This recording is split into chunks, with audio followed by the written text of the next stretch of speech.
क्या सरकार यूपी के अंदर बिजली का बिल बढ़ाने की तैयारी कर रही है? बिल्कुल नहीं। बिजली की बिलिंग एजेंसी यूपी के अंदर है, वो बिजली का बिल बढ़ा कर देती है। 4-5 योजनाएं चल रही हैं, उसको ठीक करने की कोशिश कर रहे हैं।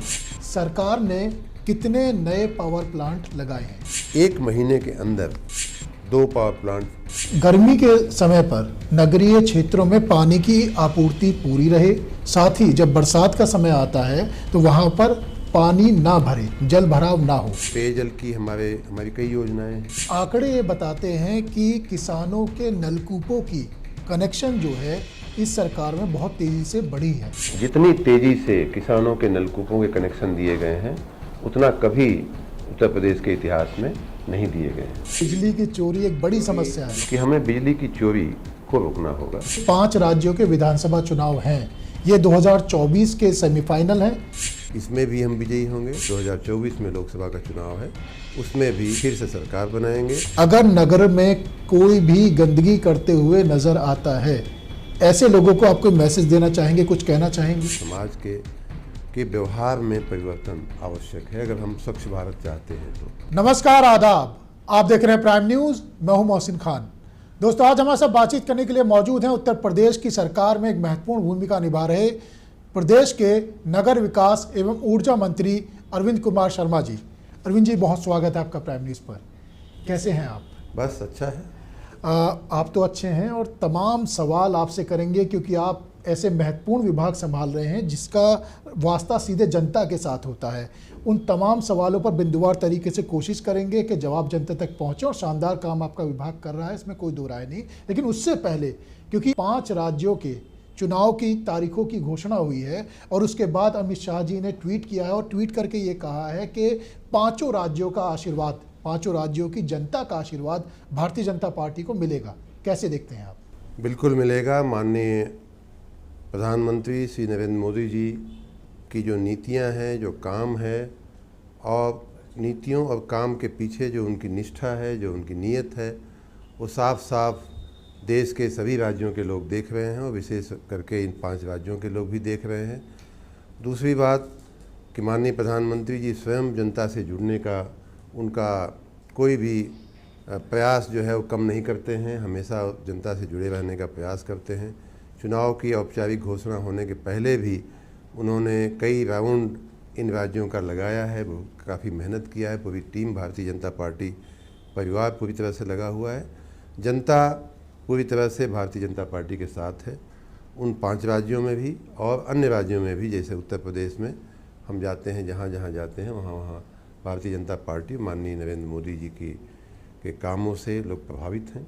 इसलिए मुझे स्वयं भी कोई शंका नहीं है कि इन सभी राज्यों में भारतीय जनता पार्टी की सरकारें बनेगी और कमल का फूल खिलेगा। आप तो पूरी तरह से आत्मविश्वास से लबरेज नज़र आ रहे हैं, लेकिन आपके विभागों पर मैं आऊँ उससे पहले, यानी भारतीय जनता पार्टी जीत जाती है। हम पिछले लगभग 8-9 सालों से ये देख रहे हैं, अगर प्रदेश में, देश में भारतीय जनता पार्टी की जीत होती है तो उसके बाद विपक्ष ईवीएम पर सवाल उठाने लगता है।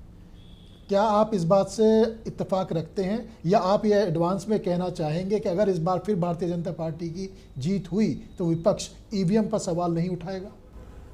मैं ये बात पहले भी कह चुका हूँ, आज भी कह रहा हूँ, और शायद ये आगे भी उतना ही प्रासंगिक होगा कि जब भी विपक्ष अपनी हार अपने सामने देखता है तो अगर भारतीय जनता पार्टी की सरकार वहाँ प्रस्थापित है उस राज्य में, उस सरकार के नेतृत्व में अगर चुनाव हो रहा है, तो पहली उंगली तो सरकार पे उठाता है, दूसरी उंगली सरकार के अधिकारियों पे उठाता है, तीसरी उंगली चुनाव आयोग पे उठाता है, और जब हार जाता है, जिस दिन रिजल्ट आ जाता है, उस दिन बीच में कई बार मीडिया के ऊपर उठाता है उंगली कि मीडिया वाले एक तरफी हो गए हैं, मीडिया वाले हमारा साथ नहीं दे रहे हैं, और फिर उनकी 5 उंगलियों में से 5वीं उंगली वो ईवीएम पे उठाते हैं जब हार जाते हैं तब। तो ये बड़ा रेगुलर उनका ड्रिल है, एक उनकी रेगुलर कैसेट है, जो जहाँ देखते हैं कि हम चुनाव हार रहे हैं या हार गए हैं तो वो ये 5 तर्क को देने के लिए उनकी आदत है। तो आप भी क्या ये मानते हैं कि ये जो 5 राज्यों के विधानसभा चुनाव हैं, ये 2024 के सेमीफाइनल हैं, यानी इंडिया वर्सेस एनडीए जो होने जा रहा है उसका रिजल्ट इस पर काफ़ी तौर पर निर्भर करेगा? सेमीफाइनल भी है, और मैं तो यूँ कहूँगा कि ये भारतीय जनता पार्टी के सभी कार्यकर्ताओं का मनोबल बढ़ाने वाला, सभी हमारे संगठन के पदाधिकारियों का मनोबल बढ़ाने वाला और एनडीए के सभी घटक पार्टियों के और उनके कार्यकर्ताओं का मनोबल बढ़ाने वाला ये 5 राज्यों का चुनाव होगा। इसमें भी हम विजयी होंगे और इसके बल पर हम आगे जो 2024 में लोकसभा का चुनाव है उसमें भी प्रचंड बहुमत के साथ भारतीय जनता पार्टी और उसके सहयोगी दल फिर से सरकार बनाएंगे और माननीय नरेंद्र मोदी जी तीसरी बार देश के प्रधानमंत्री बनेंगे। आपके विभागों की बात कर लेते हैं। उत्तर प्रदेश में आप एक महत्वपूर्ण भूमिका निभा रहे हैं और ऐसे महत्वपूर्ण विभाग आपके पास हैं जो सीधा सीधा जनता से संपर्क रखते हैं और आप ऐसे नेता और ऐसे मंत्री माने जाते हैं जो जनता के बीच में रहते हैं, जनता की नब्ज़ को समझते हैं और उसी तरह से काम करने का प्रयास करते हैं। आपके पास जो विभाग है उसमें अगर कोई दिक्कत होती है जनता के द्वारा, अगर हमारी जानकारी सही है आप प्लीज़ इससे करेक्ट करिएगा, अगर हमारी जानकारी सही है आपके मंत्रालय में किसी तरह की अगर कोई दिक्कत होती है उसकी कंप्लेंट के लिए आपने खुद एक पोर्टल लॉन्च किया है, तेज़ नाम का पोर्टल है, उसमें समस्या के समाधान के लिए भी आपने एक दूसरी वेबसाइट बनाई है। अगर थोड़ा आप जनता को बता सके किस तरीके से ये काम करता है। देखिए, पानी, बिजली और सड़क ये हमारे देश के जनता के ऐतिहासिक मुद्दे रहे हैं। इन मुद्दों पे चुनाव लड़े गए, सरकारें आईं, सरकारें गईं, इन्हीं 3 मुद्दों पे हमारे जो दोनों विभाग हैं, बिजली तो स्वयं बिजली का विभाग है ही, लेकिन जो पानी और सड़क का मामला है वो हमारे नगर विकास विभाग से भी जुड़ा हुआ विभाग है। हमारे राज्य में 762 नगर निकाय हैं जिनकी आबादी अगर देखेंगे तो कई देशों की आबादी से उन 762 नगर निकायों की भी आबादी ज़्यादा है। तो इस प्रकार दोनों ही विभाग, आपने सही कहा कि बहुत महत्वपूर्ण है। हमने जहां एक तरफ इन दोनों विभागों में सड़क पे उतर के, धरातल पे उतर के, सब स्टेशन बिजली के जा कर के वहाँ पे जा कर के अपने कर्मचारियों को काम पर लगा कर के, मैं बाद में एक एक विषय पे आऊँगा, लेकिन हमने कोशिश की है कि जहाँ एक तरफ हमारे लोग, हम स्वयं बार बार हम सड़कों पे जाते हैं, बार बार हम गंदी नालियों, गंदी गलियों में जाते हैं जहाँ सफाई होनी चाहिए, ऐसे सब स्टेशंस, ऐसे जो खंभे होते हैं वहाँ हम जाके देखते हैं कि क्यों नहीं ये ठीक हो रहा है। तो जहाँ एक तरफ हम मानवीय प्रयास कर रहे हैं, वहीं मुझे ऐसा लगा कि इतने बड़े राज्य में और इतनी बड़ी आबादी वाले राज्य में, जहाँ 25 करोड़ की जो आबादी है हमारे उत्तर प्रदेश की, वो अगर ये देश होता तो ऐसा आंकड़े हैं कि ये 5वें नंबर का देश होता दुनिया में आबादी की दृष्टि से। तो इतने बड़े राज्य को अगर सही ढंग से चलाना है तो टेक्नोलॉजी का सहारा लेना आवश्यक है। और टेक्नोलॉजी आज इतनी हमारी मदद करती है, जब मैन और मशीन, या जब आदमी का टैलेंट और टेक्नोलॉजी जब दोनों इकट्ठे होते हैं तो एक की जगह 1000 का परिणाम हमको मिलता है। उस दृष्टि से हमने अपने दोनों विभागों में और स्वयं अपने खुद के कार्यकलाप में, अपने व्यक्तिगत जीवन में भी हमने कई आईटी आधारित प्रयोग किए हैं, जिनमें से आपने जो कहा एक है तेज। मैंने ये एक्चुअली स्वयं के लिए मैंने एक पोर्टल बनाया। मैं उन दिनों एमएलसी था, मंत्री नहीं था, फिर भी मुझे लगा कि जनता के साथ जुड़ने के लिए हमारे पास एक टेक्नोलॉजी का प्लेटफॉर्म होना चाहिए। बाद में मैं जब मंत्री बन गया तो उसको हमने अपग्रेड करके अपने दोनों विभागों के लिए भी मैं उसका उपयोग कर रहा हूँ।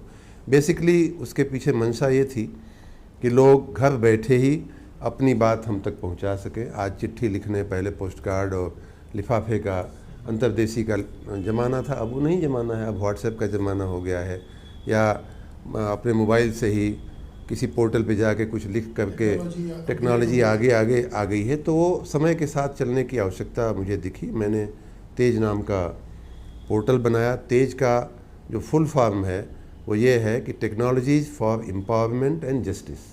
तो इस तरह से TEJ बनता है तेज। आज वो पोर्टल हमारे लिए बहुत अच्छा काम कर रहा है। हमारे साथ जो लोग अपॉइंटमेंट चाहते हैं, जो अपनी बातें हम तक पहुंचाना चाहते हैं, जिनको कई लोग लिखने की आदती नहीं है या नहीं लिखना चाहते हैं, वो तेज पे जा करके अपनी शिकायतें हमको डायरेक्टली भेज देते हैं। दूसरा, उस तरह की कोई व्यवस्था हमारे नगर विकास विभाग में थी ही नहीं। टेक्नोलॉजी पे कि जिसको ये सब संभव पे लिखना या पोर्टल पे लिखना सबको नहीं आता है, लेकिन फ़ोन करना सबको आता है, फ़ोन सभी लोग कर सकते हैं। तो हमने एक टोल फ्री नंबर नगर विकास विभाग में भी हमने चालू किया, जिसका नंबर है 1533। जब मैंने इस बात को सोचा तो भारत सरकार के टेलीकॉम डिपार्टमेंट में से ये कहा गया कि भाई अब तो 4 डिजिट नंबर मिलते ही नहीं हैं, अब पूरी हो गई, वो सीरीज़ पूरी हो गई। लेकिन मैंने प्रधानमंत्री कार्यालय का और मैं वहाँ रहा हूँ तो अपने संबंधों का मैंने उपयोग करके मैंने कहा कि देखिए रजिस्टर में कोई न कोई डिजिट ज़रूर बाकी होगी, तो 1533 मिली, हमने उसका। तो आज की स्थिति में 1533 नंबर की जो शिकायत करने की जो हमारी टोल फ्री सेवा है वो सभी नगर निकायों में उपलब्ध है। अगर कहीं से भी उस निकाय से अगर व्यक्ति फ़ोन करता है तो वो उस निकाय के टेलीफोन पे जाके रिंग होती है। 762 में से आप कहीं से करके देख सकते हैं। तो ये सब टेक्नोलॉजी इंटरवेंशन आवश्यक थे और हमने किया भी है। तो यानी 1533 नंबर एक ऐसा है कि अगर नगर निकाय से जुड़ी हुई कोई भी समस्या आप अगर लखनऊ से फ़ोन करते हैं तो वो लखनऊ के कॉल सेंटर में कंट्रोल रूम में जा कर के वो बजेगी उसकी रिंग। और इन सारी व्यवस्थाओं को हमने एकीकृत करते हुए इन सब को मॉनिटर करने के लिए हमने कहा कि सुबह से सफाई होनी चाहिए, सुबह 5 बजे से सफाई होनी चाहिए। हमारे जो गंदी नालियां हैं, गंदी गलियां हैं, या हमारे जो कैंपेन्स चलते हैं, अभी 1 अक्टूबर को माननीय प्रधानमंत्री जी के आह्वान पे एक कैंपेन हम लोगों ने सफाई के लिए किया।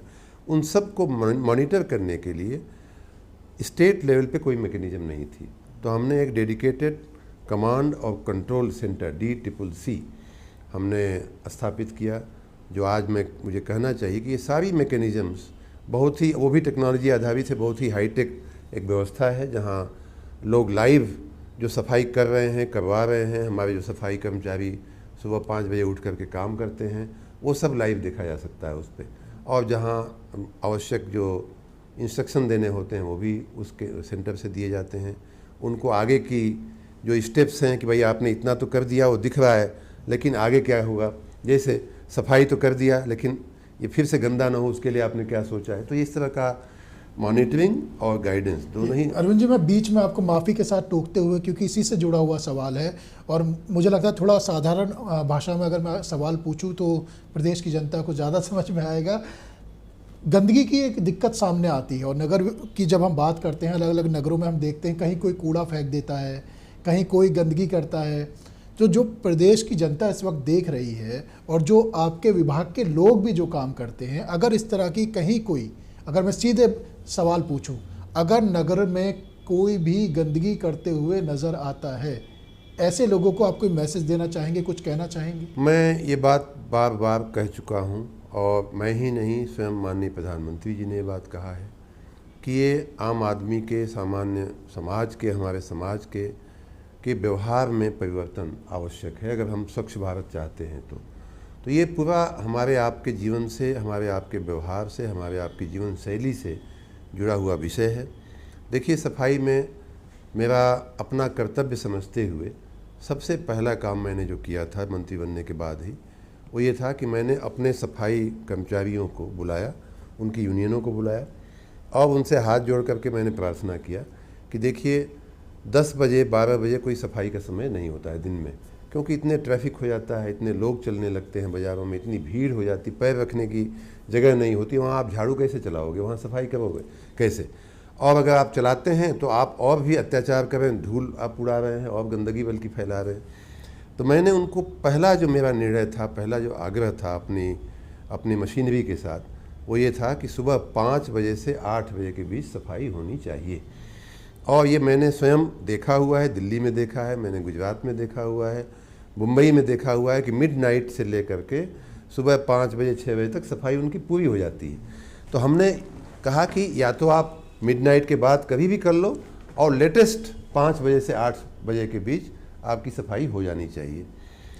हमारे सफाई कर्मियों में 90% लोगों ने तो हमारी बात मानी, लेकिन 10% में थोड़ा रेजिस्टेंस भी आया। उनको भी मैंने बुला करके बातचीत करके सबको मैंने समझा के काम पे लगाया और सफाई होना शुरू हुई। आज पहले से काफ़ी बेहतर सफाई है। तो मैं बार बार ये बात कहा हूँ और आज भी आपके मार्फत ये मैं जनता से अपील करना चाहूँगा कि पहली बात तो ये कि अपना गीला और सूखा कूड़ा जो है, कचरा जो है, अलग रखें।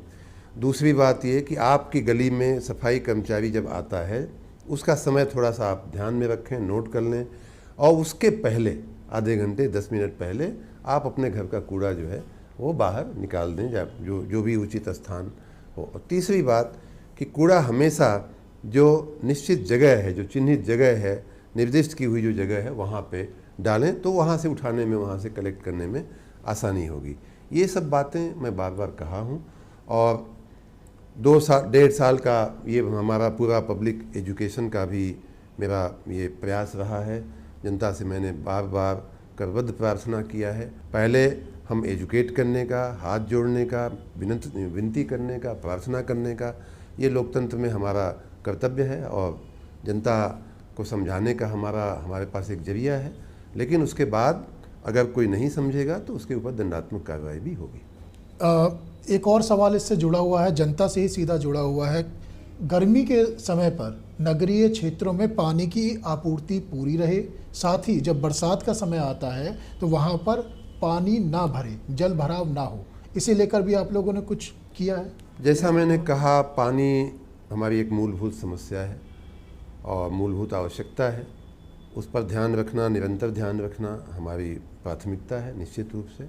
इसलिए हमारे नगरीय क्षेत्रों में जो हमारे 762 निकाय हैं उसमें पेयजल की हमारी कई योजनाएं हैं, जिनके अंदर हम काफ़ी अच्छे प्रयास कर रहे हैं।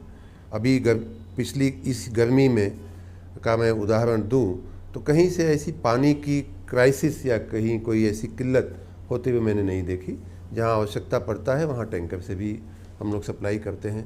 जहां कोई टेम्पोरी फॉल्ट आता है, कोई पाइप टूट गई या पाइप में कई बार मिक्सिंग हो जाती है पाइप के लीकेज होने की वजह से, इन सारी बातों के मद्देनज़र अगर कहीं थोड़े समय के लिए टैंकर चलाने पड़ते हैं तो टैंकर भी चलाए जाते हैं। बहुत कम ऐसी आवश्यकताएं पड़ी हैं। जहां तक जल निकासी की बात है, अतिवृष्टि बरसात हो जाती है। इसी बार लखनऊ की मैं बात करूं तो एक ही दिन काफ़ी बरसात हो गई थी, कुछ इलाकों में पानी भर गया था। ऐसा ही पिछले साल भी हुआ था। मैं पिछली साल भी देखने गया था, इस साल भी देखने गया था। पिछली साल हमने जो देखा था उसके आधार पे मैं अगर लखनऊ की बात करूं तो पिछली साल हमने 2 योजनाएं वहीं ऑन द स्पॉट स्वीकृत किया। एक था फैजुल्लाहगंज, हमारा एक इलाका है जो बहुत बड़ा इलाका है, जिसमें 8-9 किलोमीटर नाले के निर्माण की आवश्यकता थी, जो वर्षों से नहीं हो पा रहा था, और उसके चलते कई लाख आबादी जो है हर साल बरसात में जलमग्न हो जाती थी, पानी से परेशान होती थी। मैंने जब पिछली साल में गया देखने, उसी समय ऑन द स्पॉट हमने 45 करोड़ रुपया मंजूर किया, और मुझे खुशी है बताते हुए कि अब वो काम शुरू भी हो गया है, काफ़ी हद तक वो काम पूरा भी हो गया है, हो रहा है। और मैं अभी पिछले दिनों गणेश पूजा के दिनों में मैं उस क्षेत्र में जा कर के मैंने मुआयना भी किया कि कितना काम हुआ है। लोग बहुत खुश थे। उसी तरह से जल निकासी की अन्य भी जो पंपिंग की आवश्यकताएं पड़ती हैं वो भी हम करते हैं। तो जहाँ जहाँ जैसी जैसी आवश्यकताएं पड़ रही हैं, जो सामान्य नालियाँ, जो सामान्य हमारे पानी के जो निकासी के जो हमारे चैनल्स होते हैं, उनको दैनिक साफ़ करना, हमारे छोटे नालों की दैनिक सफाई करना, ये सब भी हमारी प्राथमिकता पे है। और मैं स्वयं इन बातों पे ध्यान रखते हुए मैं स्वयं खड़ा होकर के, बल्कि उसकी सफाई करके मैं अपने कर्मचारियों को दिखाता हूँ कि देखो ये गंदा है, देखो ये नाली भरी हुई है, तुमने क्या किया, तुमको इस तरह से साफ़ करना चाहिए। तो उसका असर पड़ा है, और मैं आशा रखता हूँ कि आने वाले दिनों में हम अपने नगरों को ऐसी समस्याओं से निजात दिलाने में सफल होंगे। बिजली विभाग भी आप ही के पास है, और ये ऐसा विभाग है जो हर घर में रहने वाले व्यक्ति के, हर घर जो भी व्यक्ति रहता है उसकी पॉकेट पर असर करता है। एक सवाल बार बार इसे लेकर आ रहा है कि जो बिजली की बिलिंग एजेंसी हैं वो ज़्यादा बिल देती हैं, इसे लेकर आपने खुद भी कदम उठाया, आपने 2 बार समझाया भी। तो ये सवाल जो बार बार जनता के बीच में आ रहा है कि जो बिजली की बिलिंग एजेंसी यूपी के अंदर हैं वो बिजली का बिल बढ़ा कर देती हैं जनता को, इसे लेकर आप क्या सोच रहे हैं? इसे सुधार और ज़्यादा कैसे? देखिए, बिजली का एक ऐसा विभाग है कि अब बिजली हर व्यक्ति के जीवन में बड़ी गहराई में से घुसी हुई है। हम जितना आवश्यक हमारे लिए कभी पानी और हवा माना जाता था, आज भी है, उतना ही आवश्यक बिजली भी हो गई है। इसलिए मैं बार बार अपने विभाग के लोगों से ये बात कहता रहता हूँ कि बहुत ही सावधान, बहुत ही हमें चौकन्ना रहना है बिजली की आपूर्ति को लेकर के। तो न सिर्फ बिलिंग बल्कि उसकी आपूर्ति से जुड़े हुए सभी पहलुओं पे हम ध्यान देने की कोशिश कर रहे हैं। आपको मैं बताते हुए मुझे खुशी हो रही है कि हम बिजली का उत्पादन भी बढ़ाने की तरफ आगे बढ़ रहे हैं। बिजली की उत्पादन के बाद हमारे बिजली निर्बाध रहे, कोई रुकावट ना आवे, उसके लिए हम मेंटेनेंस का ये महीना पूरा ये महीना जो है हमने प्रिवेंटिव मेंटेनेंस के लिए डेडिकेट किया है, अनुरक्षण जिसको कहते हैं।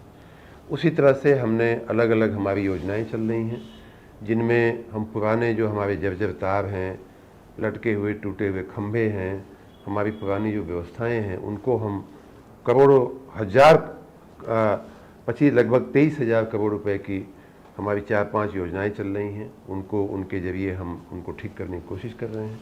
तो ये सारा प्रयास हमारा हो रहा है।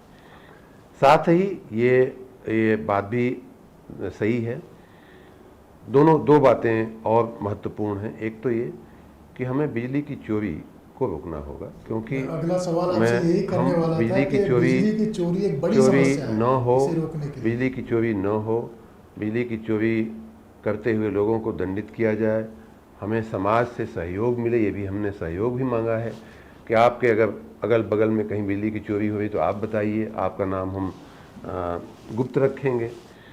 थोड़ा उसका परिणाम आने लगा है।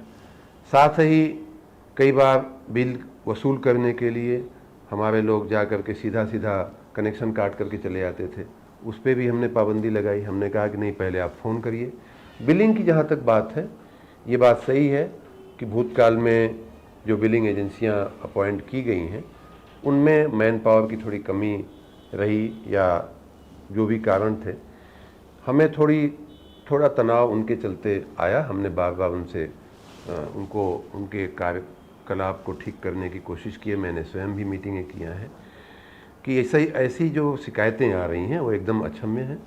हमारे उपभोक्ता का बिल एकदम सटीक जाना चाहिए, एकदम सही जाना चाहिए, और इसमें कहीं कोई पहले बढ़ाओ फिर घटाओ इसका कोई स्कोप नहीं होना चाहिए। एक बार जो बिल बनाया वो सही होना चाहिए, और फिर उसमें घटाने की जो पावर है वो उस व्यक्ति को नहीं होनी चाहिए जिसने बिल बनाया है, उसके ऊपर के अधिकारी को होना चाहिए कि अगर आवश्यक कारण है तो उसका बिल घटाने का। तो ये जो एक विभाग की कार्य संस्कृति में परिवर्तन लाने की हम कोशिश कर रहे हैं, मैं बार बार अपने कर्मचारियों को समझाने की भी मैंने कोशिश किया। जिन लोगों ने नहीं समझा या जिन लोगों ने गलती किया और दोषी पाए गए हैं, उनके खिलाफ बड़े व्यापक स्तर पे कार्रवाई भी की गई है। तो हम जनता को ये आश्वस्त करना चाहेंगे कि जहाँ तक बिजली की बात है, वो उत्पादन से लेकर के आपूर्ति से लेकर के आपकी बिलिंग, हर पहलू पे हमारा ध्यान है, और निश्चित रूप से ये जो समस्याएं हैं उनमें से हम उत्तर प्रदेश को बाहर ले आएं। जाते जाते बहुत ही छोटे 1-2 सवाल मैं आपसे और करना चाहता हूँ, और ये सवाल ऐसा है, मुझे लगता है प्रदेश का हर व्यक्ति इस सवाल का जवाब जानना चाहता है, क्योंकि ये फिजाओं में इस वक्त सवाल चल रहा है। क्या सरकार यूपी के अंदर बिजली का बिल बढ़ाने की तैयारी कर रही है? बिल्कुल नहीं।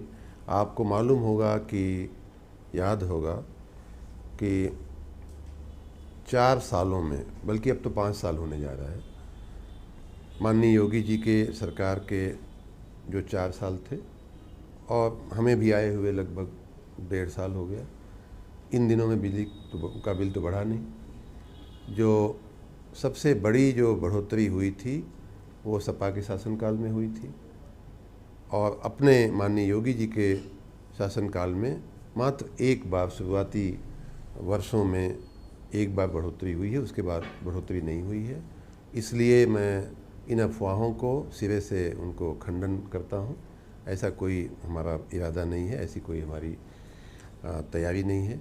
बल्कि मैं तो आगे चल कर के ये भी कहूँगा कि हमने कुछ पिछली साल, आपने अगर याद हो तो, हमने यूपीआरसी के मार्फत एक ऐसा रैशनलाइजेशन किया था जिसमें कई कैटेगरी में बिजली के बिलों के दर जो थे वो कम हुए थे।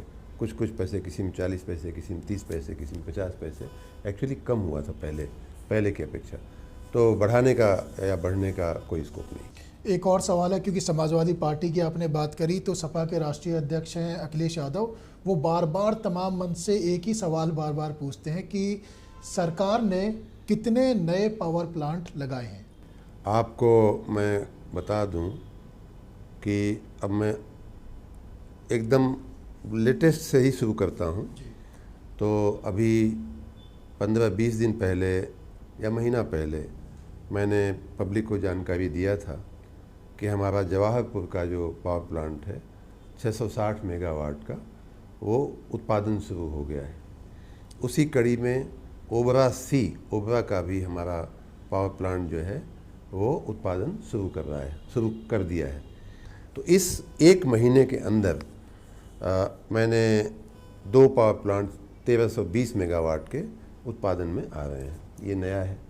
दूसरी बात कि कुछ दिन पहले हमने मंत्रिमंडल में जा कर के दो 800 मेगावाट की 2 यूनिटें एकदम नई लगाने की ओबरा डी में एनटीपीसी के साथ लगाने के लिए हमने मंत्रिमंडल की मंजूरी लिया है। वो एकदम नया प्लांट हम लगाने जा रहे हैं, बहुत जल्दी ही उसका भी जो है लगाने का कार्य का शुभारंभ हो जाएगा। उसी प्रकार अनपरा में भी उसी तरह की इकाई लगाने की हमारी इस समय स्टडी चल रही है और बहुत जल्द उसको भी आखिरीकरण करके एनटीपीसी के सौजन्य से हम उसमें भी पावर प्लांट लगाने का। तो 1600 अनपरा में, 1600 ओबरा डी में, 3200 हो गया, और ये जो 2 शुरू हुए हैं ये 1320 के। तो उत्तर प्रदेश की जो अभी तक की स्थापित क्षमता थी वो लगभग 6400 मेगावाट है। तो आप सोचिए कि लगभग 5000 मेगावाट तो हम अभी लगाने जा रहे हैं, और या तो उत्पादन शुरू हो गया है या तो उसकी प्रक्रिया शुरू हो गई है।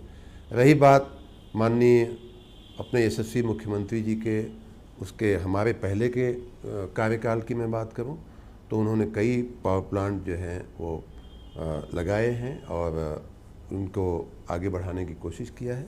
ये एक निरंतर प्रक्रिया है। माननीय अखिलेश जी या समाजवादी पार्टी ने अगर दूसरों से पीपीए करने के बजाय, करार करने के बजाय प्राइवेट लोगों से खरीदने के अगर पावर प्लांट लगाने पर ध्यान दिया होता तो आज राज्य की ये स्थिति नहीं होती। दुर्भाग्य ये रहा कि पहले प्राइवेट को बुला करके उनसे पावर प्लांट लगवाए गए, उनसे बहुत महंगी दरों पे बिजली के करार किए गए, और वो करार हमारे लिए लीगली बाइंडिंग हो चुके हैं, और उसमें उत्तर प्रदेश का जो पूरा बिजली का जो तंत्र है वो झेल रहा है। जाते जाते आंकड़े ये बताते हैं कि किसानों के नलकूपों की कनेक्शन जो है इस सरकार में बहुत तेज़ी से बढ़ी है। ये आपने अच्छा एक विषय निकाला। किसानों की सिंचाई सही ढंग से हो, समय से हो, और विशेष रूप से जब बरसात कम होती है, जैसे इस साल थोड़ा बरसात कुछ इलाकों में कम हुई, ऐसे समय में किसानों को स्ट्रेस न हो, किसानों को तनाव न हो, उसके लिए हम लोग पूरा ध्यान दे रहे हैं। पिछले मैं 1.5 साल की बात करूं तो जितनी तेज़ी से किसानों के नलकूपों के कनेक्शन दिए गए हैं उतना कभी उत्तर प्रदेश के इतिहास में नहीं दिए गए हैं। इतना ही नहीं, हमने उनके सिंचाई के प्रोसेस के लिए, सिंचाई के काम के लिए, जहां एक तरफ नॉर्मल बिजली के हमने कनेक्शन और नलकूप के कनेक्शन ज़्यादा मात्रा में दिए हैं, वहीं हम उनको सौर ऊर्जा की तरफ भी ले जाने का हम प्रयास कर रहे हैं। हमारी इच्छा और मंशा ये है कि किसान आत्मनिर्भर हो जाए बिजली के मामले में, उसको बिजली को लेकर के कोई समस्या न रहे, उस दिशा में हम काम कर रहे हैं। हमने पिछले महीने की अगर मैं बात करूं तो जितने कनेक्शन दिए गए हैं उतना प्रति माह की जो दर है हमारी कनेक्शन देने की, कभी इतने नहीं कनेक्शन नहीं दिए गए। अरविंद जी, आपने प्राइम न्यूज़ को समय दिया, सारे सवालों के बहुत ही बेबाकी से जवाब दिए, आपका बहुत बहुत धन्यवाद। Thank you. तो ये थे भारतीय जनता पार्टी के वरिष्ठ नेता, प्रदेश में महत्वपूर्ण भूमिका निभा रहे अरविंद कुमार शर्मा जी, जिन्होंने तमाम सवालों के बहुत ही बेबाकी से जवाब दिए और ये बताया किस तरीके से ये 2 महत्वपूर्ण विभाग वो संभाल रहे हैं और आने वाले समय में किस तरीके से प्रदेश की बेहतरी के लिए ये कार्य करेंगे। अभी के लिए बस इतना ही। बाकी खबरों के लिए देखते रहिए प्राइम न्यूज़, क्योंकि खबरों का सिलसिला यहाँ कभी नहीं थमता। नमस्कार।